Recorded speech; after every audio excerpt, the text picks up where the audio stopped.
Good morning, good evening, good afternoon, wherever you may be. CC here, Chris. Hey everyone, it's Kaka! Back again to share his wisdom with us, usually in the form of underdeveloped observations about the world that demonstrate that he hasn't even, after all these years, attempted to actually understand how the world works, so he can continue to believe some of the most idiotic shit imaginable. And I wouldn't change a thing about him for the world.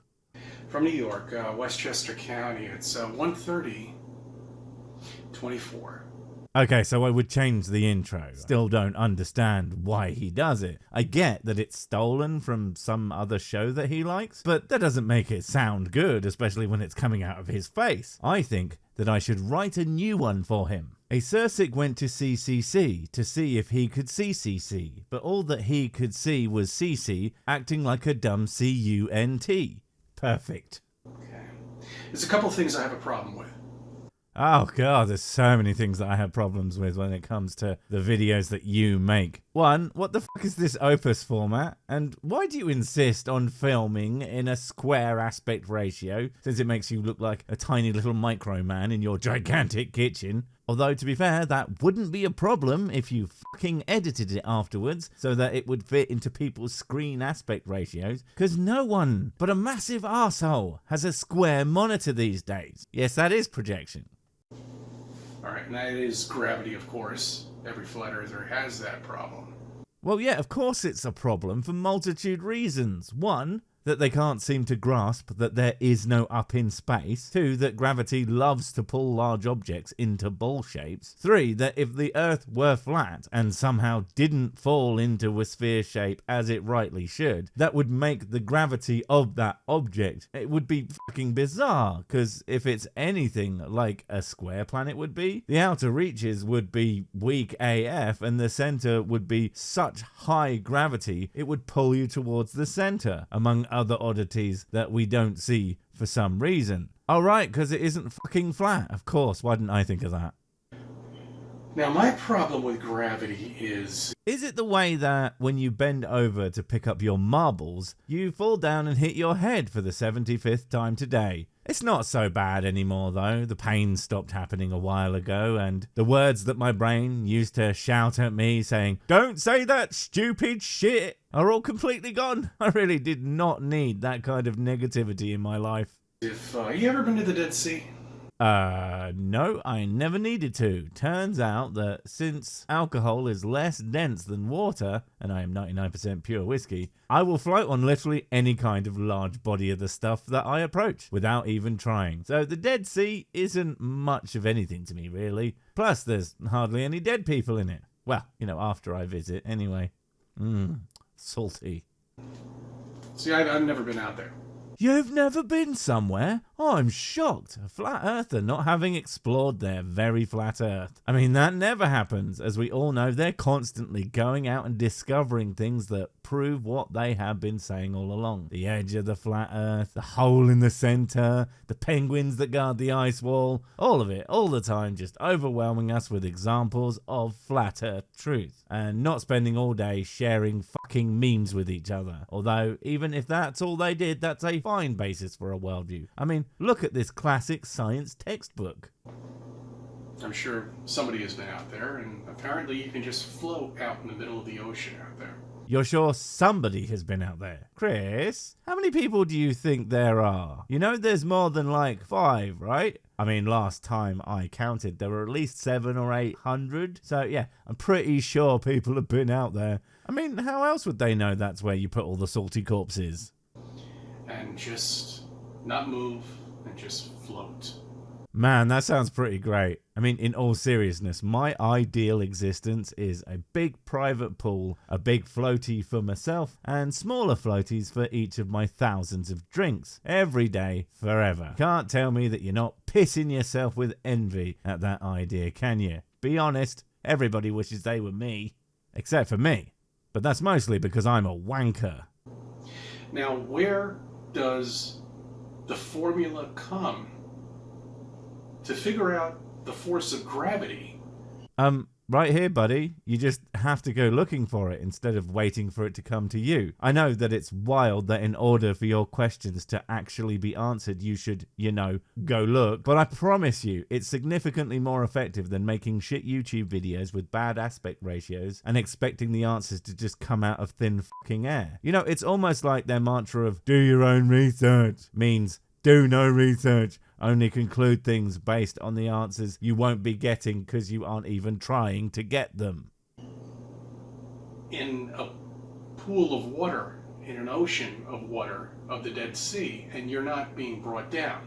It's the same as anywhere else? Why would gravity be different just because there's some water between you and the thing it's pulling you toward? I mean, to be fair, the pull of gravity does have variance over the planet due to various factors, but as a general rule, if you are stood next to a pool, and if you are in said pool, for all intents and purposes, the gravitational force happening to you is going to be identical. And I really don't understand why you think it wouldn't be that way.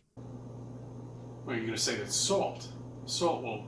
Yes, that's the reason that people float more easily in the Dead Sea. The dissolved salt content makes people more buoyant in comparison to other bodies of water. This is a known thing. So known that even you know it, which is just weird. I would have thought you would say that the reason people float in it is because the government is having a conspiracy to keep people away from the secret underwater base that is there to fire mind control waves at people in order to get them to believe that the Earth glob. And the only reason it doesn't work on you is because of that luscious white hair. So glorious and reflective is it that it has all the properties of a tinfoil hat. It just happens to be on top of a tinfoil idiot.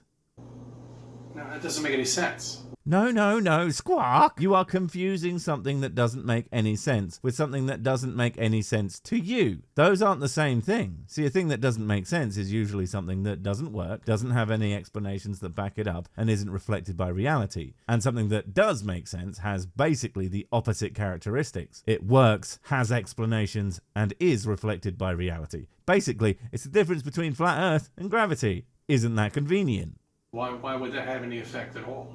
Why wouldn't it? No, seriously, why on earth do you think that it wouldn't? Cheap. Seriously, listen to me. Explain to me what you think gravity is. Because quite frankly, you seem to think that it's fucking magic when it's just a force. And the thing about forces is they aren't the only forces. So the idea that you would or could only be affected by gravity is a completely ludicrous notion that only someone who doesn't understand what forces are or how they work would come to as any kind of conclusion.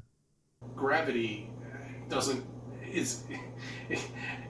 are you telling me gravity is very selective on what it's pulling down? No, like I said, gravity is a force. Other forces can counteract it. How does someone become a grown person who exists on this planet not fucking know that? Let me put it this way. If you're outside and there's a breeze, are you knocked to the floor and just dragged along with it, unable to do anything against the winds of the capricious wind god, Mr. Windy Pants? Or do you just walk through it using your own kinetic motion to counteract the force that wind is having on you? Of course you do, because you can be affected and affect things in turn in multiple ways by multiple things all at the same time. Some things are stronger, some are weaker, but unless one of the forces is overwhelmingly powerful, like a building falling on you or getting hit by a car, most will balance out to the point where you barely even notice them. Well, obviously it is, because we can go into the butterflies and insects and all that, but I've already brought that up.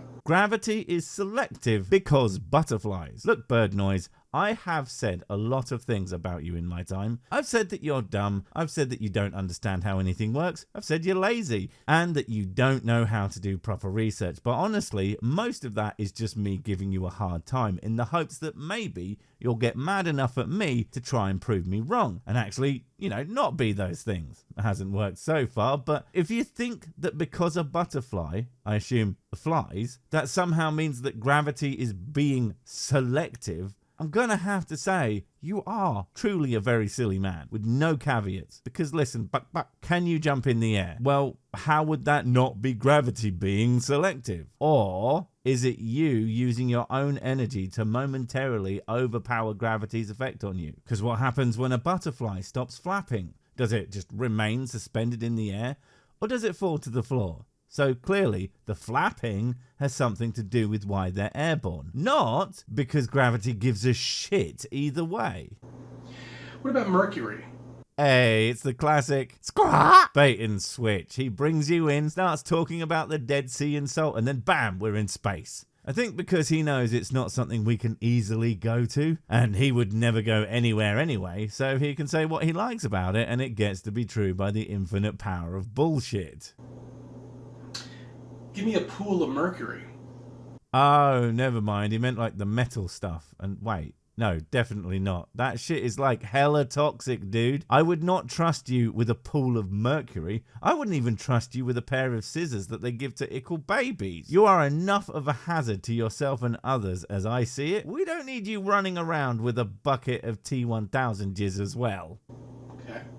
I can put a 110-pound anvil on that.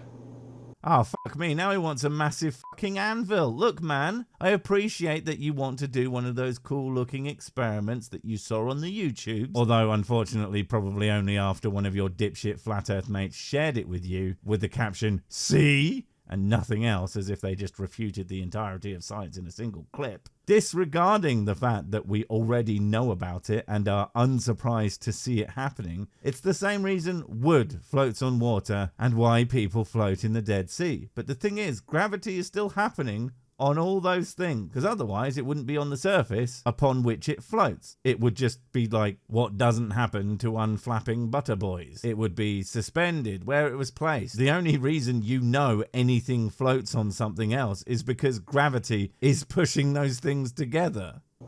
Pool of mercury, and it'll float like a piece of wood. Where does gravity take place there?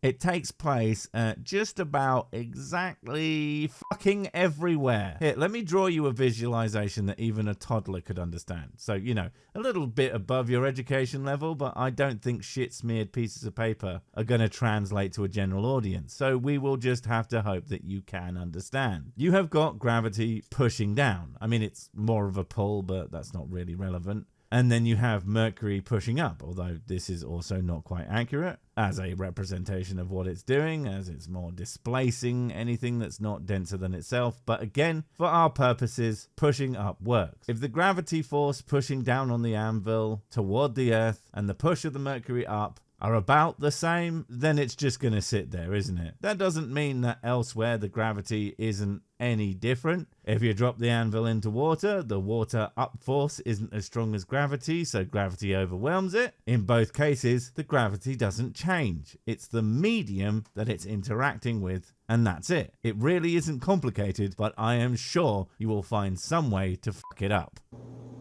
No, that doesn't make any sense. Does that compute? Absolutely, but then I'm not getting my science of a bunch of other people who have no interest in understanding that science. So you all end up in this big ignorant echo chamber where you're all asking these kinds of questions because no one there knows the answer. So there must be no answer other than government sciences and big lie guys. No, it doesn't. What about the sun? A look of disgust followed by, what about the sun? And all right, I might have jumped the gun at first earlier, but he did go to space eventually, so I'm counting that as being right in the first place because fuck you all. On July 8th, 99% of Earth is illuminated with the sun. Okay, first off, that's not even remotely anything to do with gravity. And second, 99% of the Earth? Fucking no. That's not even remotely the claim, you silly bollocks. It's 99% of Earth's population that will be able to see the sun's light. Because goddamn, there is a lot of caveats to that idea. First off, we're talking about dusk and twilight for a not insignificant portion of those people seeing it. And also that's 99%. Well, it means certainly not everyone, as basically this covers all the major population centers, you know, where most of the population of humanity lives, full stop. Not to mention all the water that wouldn't need to be illuminated at all, as basically no one lives out there. And it's not even a super uncommon event, seeing as it happens with some regularity. People just noticed recently, I suppose, and with all that, suddenly it goes from wow to, all right, that makes sense. See, now that doesn't make any sense on a spinning wet ball at all. Actually, if you understand anything about anything, it's almost obvious in how likely it is, if you are quoting the thing that actually happened instead of, your nonsense version. However, how would any of this make any fucking sense if the Earth was flat? Aside from the idea that everywhere is always going to be lit up on an actual flat Earth, but that's obviously not fucking true. So seriously, explain it in your model without sounding like a moron who doesn't understand anything about how the world works and has the education level of a chimpanzee, while also being able to convince anyone other than people who also fit that very fair and charitable description. Challenge level impossible. Wait, before you go, I have something super important to tell you. It's life or death. It will change everything forever. Nope, wait, it's gone. Oh well, probably wasn't important. But while I have you, don't forget to comment, subscribe and notify. And if you want more of my smexy voice, check out Mrs. Six channel Spoonstaff Stories, where I narrate and voice all the videos, and she does the work. And if you want to support the channel, check out the merch store for cool t-shirts, or check out Patreon, memberships and PayPal to support directly. Finally, follow me on the medias of social to get completely pointless guff and to keep up on the latest releases. Oh, I just remembered what I was going to tell you. Whatever you do, don't touch the...